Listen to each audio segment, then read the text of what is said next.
and welcome to the Art Market Podcasts. I'm Fiona Patterson and I'm talking today with artist Rachel Carter. Hello Rachel, how are you? I'm good, thanks. For the listeners, can you tell us a little bit about your background and what you do? I studied applied arts at the University of Derby, and when I graduated in 2007, I'd specialised in basketry and work. So I combined the two together to create large sculptural pieces for the outdoors.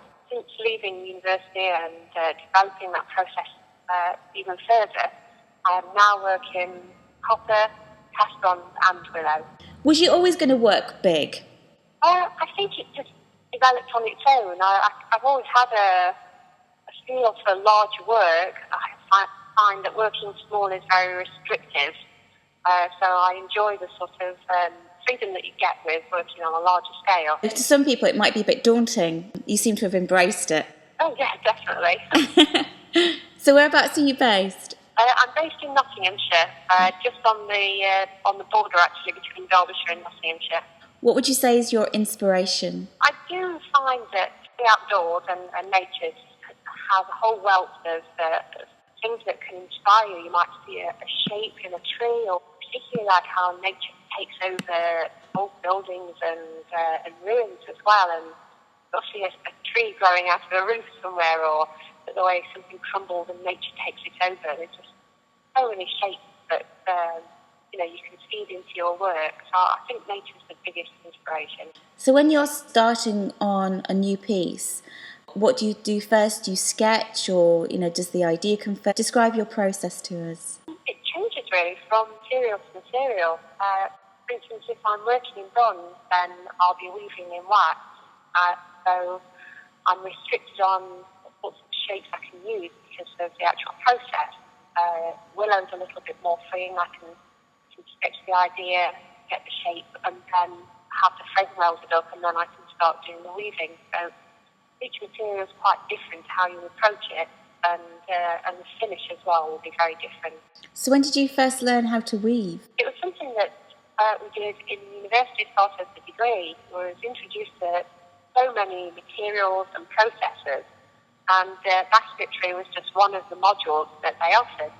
I really didn't think I would like it at all, but then once we started, something in it clicked, and I've not stopped since. And I find not only basketry, but crochet, macrame, corn dolly, all sorts of different weaving that I just enjoy experimenting with all of them, and sometimes combining different weaving techniques as well.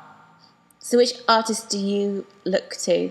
There's quite a lot of artists that I like, but I particularly like the work of Ava Hess, the shapes that she has, the way that she works, and there's a lot of repetition in her work, which is something that you find when you're weaving. There's a lot of repetition, and I just never tire of looking at it. Well, that's always good, isn't it?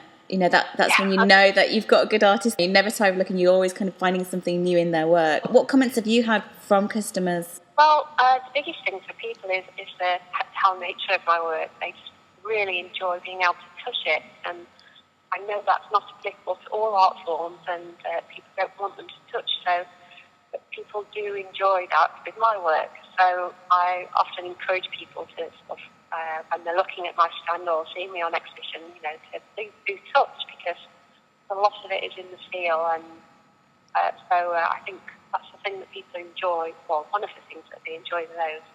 Yeah, it's that interaction as well as with your artwork. It's feeling that people are a part of it in some way. Definitely, yeah, and they just love tracing the shapes with their fingers, and the whole feel of it. They just really enjoy it. There's a show in London this week, and during the show, a local school had visited, and they've got lots and lots of children. I could hear the teachers say to the children, don't touch, but they just all crowded around and couldn't stop touching, no matter what the teachers said. They wanted to touch, so I let them all come up and have a feel, and they just really enjoyed it. Seeing something is one thing, but actually feeling the texture, it's also part of your work as well, because it's all of the weaving, and feeling the weave as well. That shows how much work has actually gone into it. Yeah, in some respects. So what will you be creating for the art market?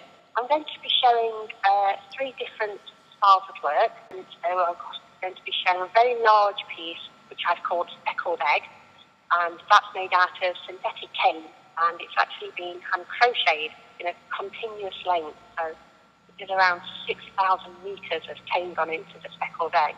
I've got some copper alliums, which is created from hand-woven copper wire. And then I've got my smaller works, which are my cast bronze.